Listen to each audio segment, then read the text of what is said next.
The first statement that has to be said is that it is quite remarkable that AJR was founded on pluralism 60 years ago,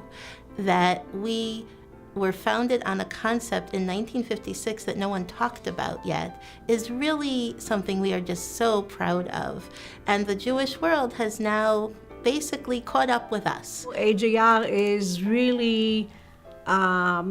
making the effort to integrate all views in pluralism, asking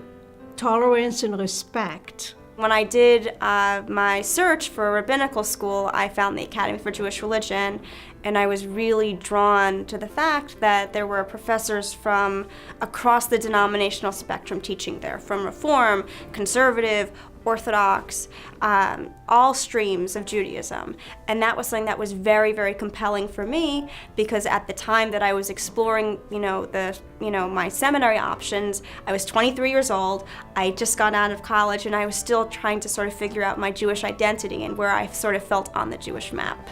So the Academy seemed like a great fit for me because I didn't have to choose. Having all the different denominations of Judaism, or many different denominations of Judaism under one roof, the conversations in the hallways and after school, and just, the challenging of who we are and our own personal Jewish path, but also really understanding from the inside,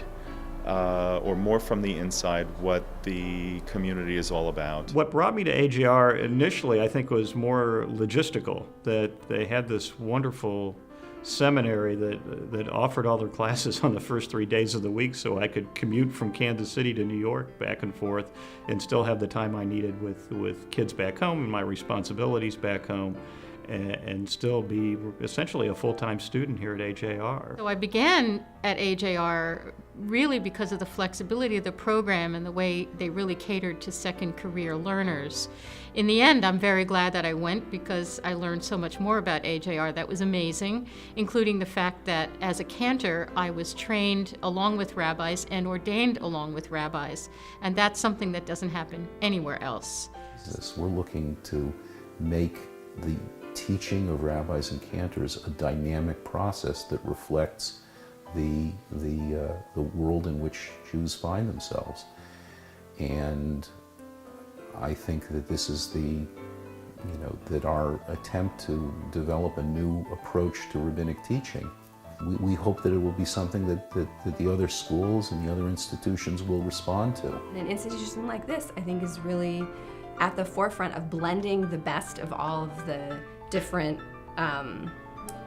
movements and the different traditions, bringing the arts in, valuing cantors and rabbis equally. I just think there's a lot of